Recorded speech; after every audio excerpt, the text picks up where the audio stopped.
তুই আবার কচু করতে পারবি। এই প্রবাদটি নিশ্চয়ই ছোটবেলায় আমরা অনেক বলেছি এবং শুনেছি।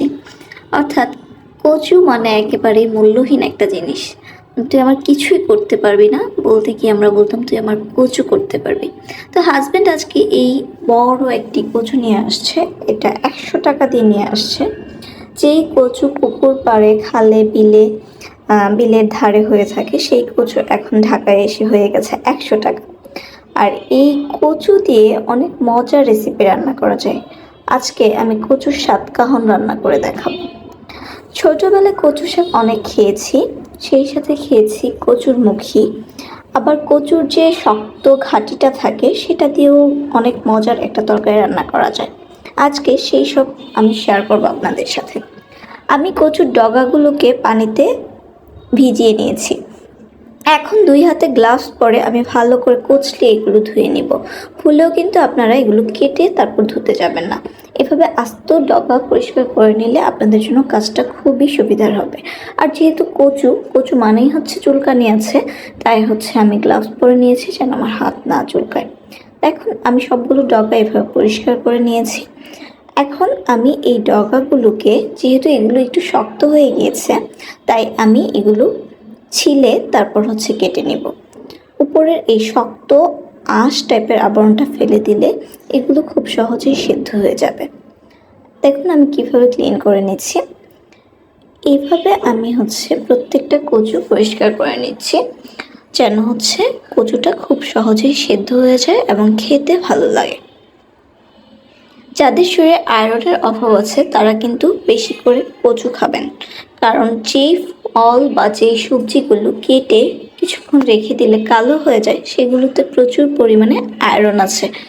তেমনি কচুতেও কিন্তু প্রচুর পরিমাণে আয়রন আছে। আর কচু দিয়ে, বিশেষ করে ইলিশ মাছের মাথা দিয়ে বা হচ্ছে ইলিশ মাছ দিয়ে, চিংড়ি মাছ দিয়ে, তারপর রুই মাছ দিয়ে, কাতল মাছ দিয়ে অনেক ধরনের আইটেম বানানো যায়।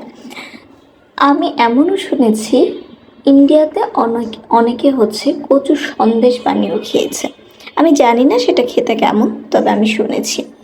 এখানে আমি কচুগুলো এক এক করে কেটে একটা পাত্রে রাখছি। আমি এই কচুগুলো পানিতে চুলায় দিয়ে একটু ভাপিয়ে নিব। এতে কচুগুলো একদম সেদ্ধ হয়ে নরম হয়ে আসবে এবং চুপসে যাবে। দেখুন আমি কিভাবে হচ্ছে চুলাতে ভাপিয়ে নিয়েছি। এতগুলো কচু কমে একদম অল্প হয়ে গেল। এখন আমি এগুলোকে আরেকটু সেদ্ধ করে নিব যেন একদম মোমের মতো সফট হয়ে যায়। আমি এখন একটা পাত্রে ছেঁকে নিয়েছি যেন পানিটা ঝরে যায়, আর আমি এভাবে চামচ দিয়ে চেপে চেপে পানিটা ফেলে দিচ্ছি। তাহলে হচ্ছে আমার রান্না করতে সুবিধা হবে। আর কচুর যে ঘাটিটা ছিল সেই ঘাটিটা আমি ভালো করে পরিষ্কার করে এরকম পিস পিস করে কেটে আমি এটাও ভাপিয়ে নিব। আর এখানে আমি কিছু চিংড়ি মাছ বেছে নিচ্ছি যেন আমি কচুর শাকের সাথে এই চিংড়ি মাছগুলো দিয়ে রান্না করতে পারি। কচুর ঘাটিটাও আমি ভাপিয়ে নিয়েছি, কি সুন্দর হয়েছে দেখুন। এগুলো কিন্তু অনেক সফট হয়ে গিয়েছে।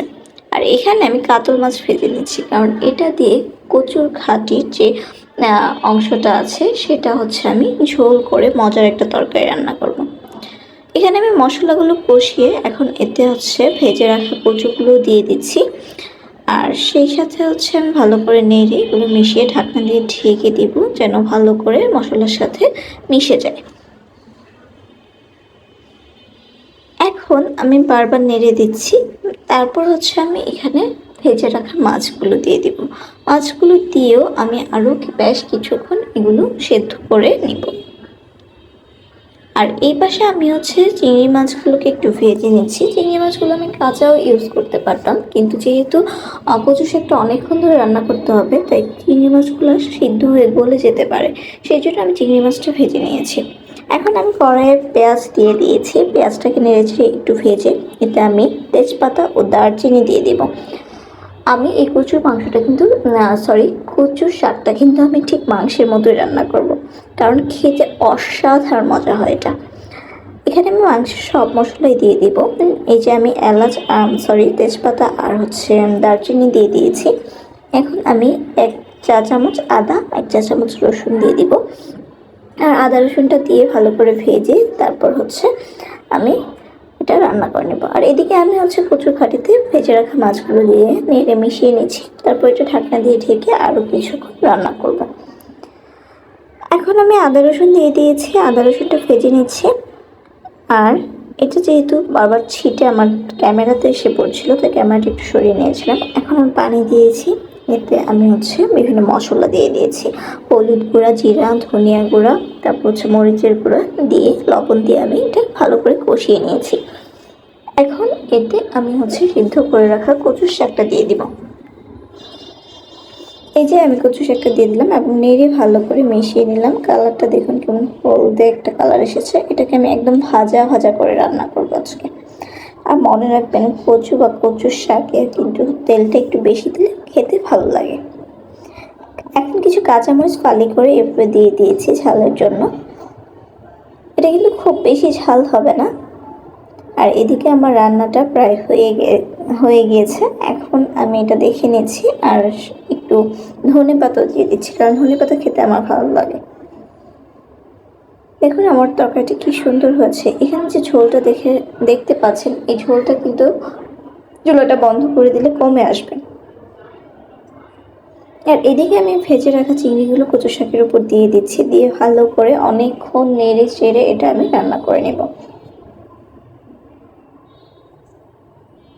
এই যে আমি মিশিয়ে নিয়েছি, আমার রান্না হয়ে গেছে। এখন আমি যেহেতু কচু গলা যেটা না চুলকায়, সেই জন্য আমি হচ্ছে লেবুর রস দিয়ে দিয়েছি। আমার রান্নাটি যদি ভালো লাগে তাহলে অবশ্যই আমার চ্যানেলটি সাবস্ক্রাইব করবেন। ধন্যবাদ।